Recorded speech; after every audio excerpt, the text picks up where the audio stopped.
Tekan tombol subscribe di bawah ini agar channel ini tetap bisa mengudara. Assalamualaikum warahmatullahi wabarakatuh. Masih bertemu lagi dengan Sabihna Geolog Channel. Pada video kali ini kita akan membahas seputar Baduy. Lebih spesifik yaitu kita akan membahas ada beberapa tipe calo yang berkeliaran di Baduy ini. Banyak sekali kawan-kawan yang menjadi korban daripada calo ini. Padahal di Baduy itu sendiri memang suku Baduy terkenal dengan keramahannya, tidak ada calo ya. Calo itu kan artinya mereka yang memanfaatkan situasi untuk kepentingan ekonomi tertentu ya, untuk kepentingan ekonomi pribadi dan mencatut nama Baduy itu sendiri. Setidaknya saya mencatat ada 3 jenis calo yang bisa kita temukan saat kita berkunjung ke kampung tanah adat suku Baduy yang ada di Desa Kanekes, Kecamatan Lewi Damar, Kabupaten Lebak, Provinsi Banten. Calo yang pertama itu tour guide ya. Menjadi tour guide Baduy biasanya mereka adanya di terminal-terminal, adanya di luar-luaran yang ya selalu mematok harga ya untuk kepentingan ekonomi tertentu. Misalnya saya anterin ke Baduy luar dengan tarif 500.000, saya anterin ke Baduy luar dengan tarif sekian, dengan tarif sekian. Perlu dicatat bahwa suku Baduy itu tidak pernah sama sekali memberikan tarif kepada para pengunjung. Artinya kalaupun ada pengunjung yang mau ngasih, alhamdulillah. Kalaupun tidak, yang nggak jadi masalah gitu. Jangankan seperti itu, kalaupun Anda menginap di rumah Baduy itu juga tidak ada tarifnya gitu. Saking ramahnya orang Baduy. Tapi ada beberapa oknum yang memanfaatkan pariwisata Baduy ini sebagai ladang bisnis ya, ladang bisnis basah dan untuk kepentingan pribadi saja. Banyak sekali yang seperti itu. Dan biasanya bukan asli Baduy ya. Itu bukan asli dari suku Baduy, baik itu dari Baduy luar, Baduy dalam, bukan gitu. Biasanya dari daerah luar yang mencatut nama Baduy. Dan ya seperti kita tahu, menjatuhkan tarif yang gila-gilaan gitu ya, padahal cuma membersamai saja, nggak sampai nginap di rumahnya dan lain sebagainya. Itu yang pertama. Kemudian ada yang kedua nih, calo yang kedua itu calo yang jualan madu. Calo jualan madu.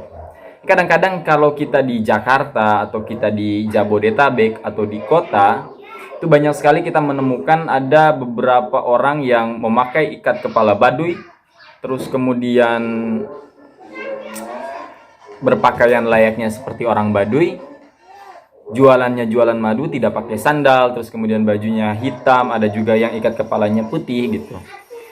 Tapi harus diketahui oleh teman-teman bahwa tidak semua yang seperti itu ternyata berasal dari Baduy. Saya pernah satu kejadian gitu, menemukan salah satu oknum pedagang madu odeng Baduy, tapi ternyata dia bukan berasal dari tanah Baduy. Dia hanya mencatut nama Baduy dan memanfaatkan suku tersebut sebagai salah satu ladang untuk mencari keuntungan finansial gitu.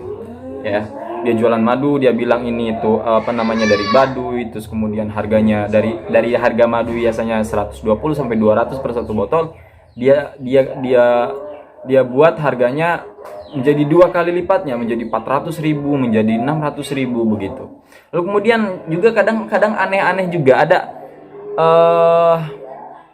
dia bawa sesuatu, misalnya gelang, kata dia ini udah dijampi-jampi, ini udah ada isinya segala macam, dan dia dijual gitu, dikomersilkan. Orang yang nggak percaya, orang kota yang awam yang tidak tahu tentang suku Baduy, mereka percaya aja gitu ya. Tapi secara tidak langsung, menurut saya itu sangat mencemari ya. Itu sangat memberikan dampak yang negatif terhadap suku Baduy itu sendiri gitu. Dan parahnya ternyata mereka bukan asli dari Baduy itu. Mereka hanyalah oknum yang memanfaatkan keuntungan kelebihan dari suku Baduy untuk keuntungan ekonomi tertentu ya. Tentunya untuk pribadi mereka gitu. Dan juga ada satu kejadian yang unik kawan-kawannya. Ada penjual madu odeng Baduy itu sudah merupakan satu sindikat pengoplos madu odeng Baduy. Jadi sindikat ini tidak main-main. Pada bulan November tanggal 22 November tahun 2020, Polda Banten sudah menangkap 3 orang tersangka sindikat pengedar madu odeng palsu Baduy gitu. Omsetnya bukan main-main, omsetnya itu miliaran rupiah per bulannya. Bagaimana cara kerjanya? Cara kerjanya ternyata begini. Jadi dia membuat satu produk madu yang tidak ada sama sekali unsur madunya atau tidak ada sama sekali gula aren, itu dibuat dari zat-zat yang berbahaya. Dibuatnya dari zat glukosa, fruktosa, dan molase. Nah, sindikat ini ternyata dikendalikan oleh orang luar Baduy. Sindikat ini dikendalikan atau digerakkan oleh orang yang bukan dari orang Baduy itu sendiri. Dibuatnya dari zat glukosa, fruktosa, dan molase, bahkan tidak ada unsur madunya sama sekali. Bisa dibayangkan begitu. Lalu bagaimana cara dia memasarkan madu tersebut? Ternyata yang pertama, pabriknya itu tidak dari Baduy. Ternyata dia di Jakarta Barat ya. Di Jakarta Barat, pabriknya ada yang rumahan, bahkan udah sampai produksinya bisa sampai 1000 botol per harinya begitu. Saking banyaknya. Dan omsetnya pun bisa miliaran rupiah. Ternyata setelah ditelusuri oleh kepolisian, saya baca di artikel itu, dia buat di daerah Jakarta, kemudian didistribusikan ke orang-orang Baduy, dijual lagi ke daerah Baduy, ya. Dijual dengan harga yang murah, lalu kemudian ada beberapa oknum-oknum Baduy yang menjadi penampung madu tersebut, gitu. Jadi ternyata ketika kita di Baduy pun ada loh madu-madu yang tidak asli begitu. Nah, sindikat ini sudah sudah diselidiki oleh kepolisian Polda Banten, dan sekarang sudah kurang lebih ada 3 tersangka ya. Kita berharap mudah-mudahan sindikat ini, oknum yang memanfaatkan kelebihan atau keunikan suku Baduy ini, segera ditangkap lalu kemudian disterilkan lah. Jangan sampai kemudian hanya untuk kepentingan ekonomi tertentu mengorbankan satu suku yang bernama suku Baduy itu ya. Itu oknum yang kedua ya, penjual madu. Kemudian oknum yang ketiga. Oknum yang ketiga ini adalah oknum yang biasanya suka menawarkan jasa. Oh ya, kalau misalnya mau ketemu puun, yang di Baduy itu kan ada puun. Puun itu kayak sesepuh lah gitu ya, yang dikolotkan, yang selalu dijadikan panutan, yang selalu dijadikan sandaran untuk bertanya. Ketika ada masalah apa-apa larinya ke puun gitu ya. Dan tidak main-main kalau kita mau bertemu dengan puun ya. Jadi tidak main-main, nggak sembarangan orang bisa ketemu.